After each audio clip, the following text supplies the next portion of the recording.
এই দেখো দাদা ভাই দিদি ভাই, আর এরকম পিছল, খুব এর গা পিছল। এইটা ছাই দিয়ে ডলিয়ে ডলিয়া এর ইটা কাটিয়ে দিতে হবে। তারপরে যে এতে আঁশ আছে, ছোট্ট ছোট্ট আঁশ আছে, সেই আঁশ চাচিয়ে চাচিয়া বার করতে হবে। এখন বার করতেছি। এখন দেখছো কিরকম দেখাচ্ছে? এই দেখো, দেখিছো এখন কিরকম দেখাচ্ছে দেখো। আর আমি আঁশ ছাড়ানোর পরে কিরকম দেখাবে দেখবা। এই দেখো,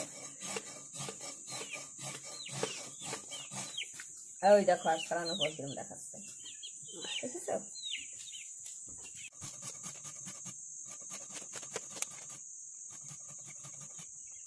বটিতে এগুলো ছাড়াই দিতে না, বটিতে ধরে না, আর কোনো হবে না। খুব জোরে জোরে মশলা দিই, তাহলে পড়তে না।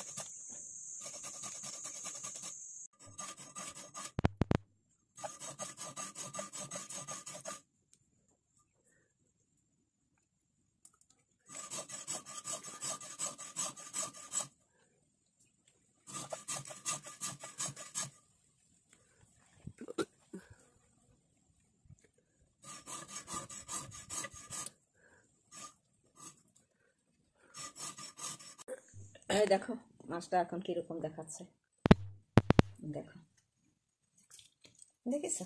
দেখো দেখা যাচ্ছে। এই দেখো, এই যে ছোট ছোট আঁশ, এই যে আমি চোখে অত ভালো পাই না, কিন্তু এই যে দেখা যাচ্ছে, এই যে তুষ তুষ, দেখছো? একদম ছোট্ট ছোট্ট আঁশ।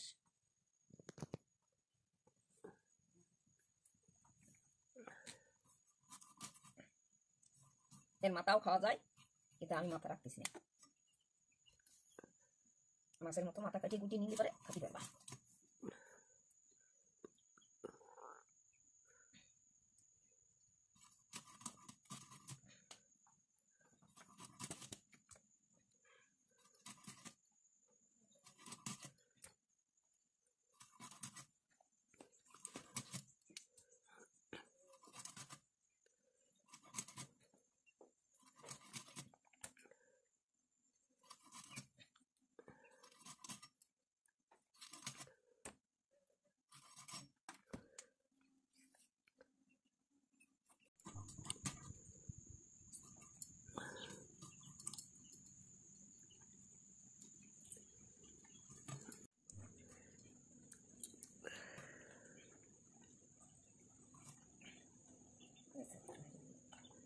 সব যায়নি, সব ধরে নেই। দাদা ভাই দিদি ভাই, এই দেখো সেই বাউশ মাছ আজ রান্না হবে এখন। এই দেখো হলদি দিচ্ছি, হলদি মিলাইনি, লবণ হলদি দিয়ে মাছটা ভাজা করবো।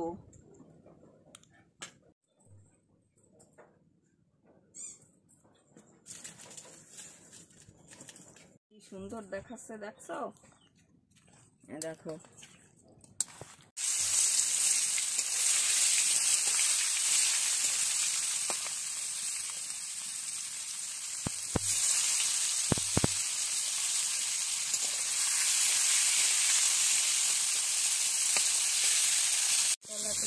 গরম করে দেওয়ার পরে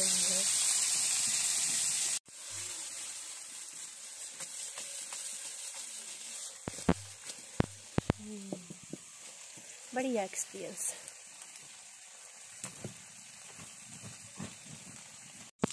দেখো মাছ ভাজা হয়ে গেছে, সুন্দর লাল লাল হয়েছে, দেখছো? দেখো দেখো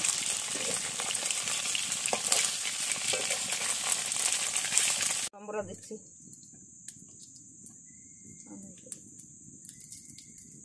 কুচি,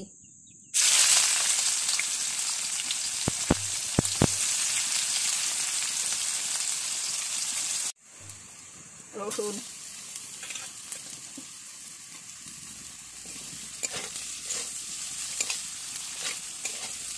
লঙ্কা,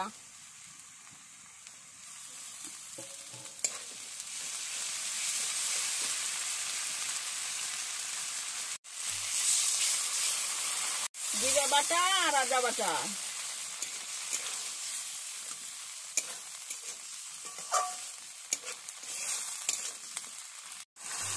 হলদি দিলাম, হলদি।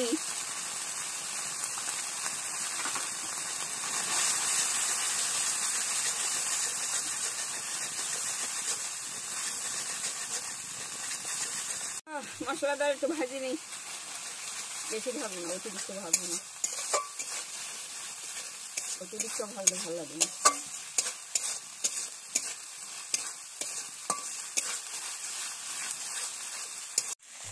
মাছ কষান হয়ে গেলাম।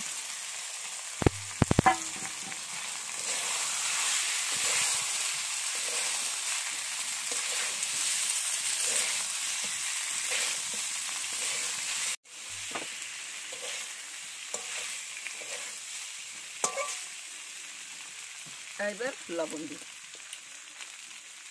লবণ দিলে আন্দাজ পাওয়া যাবে।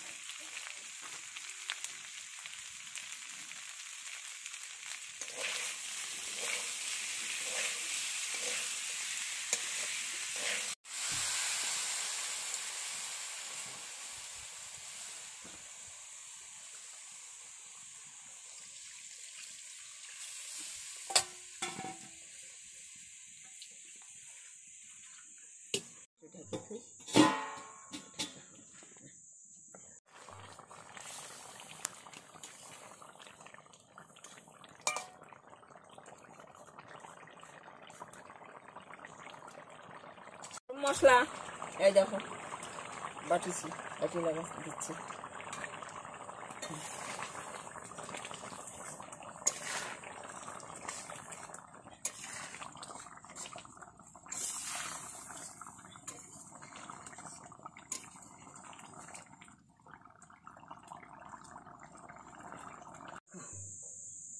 বাউশ মাছের ঝোল দেখেছো, দেখো কিরম দেখাচ্ছে।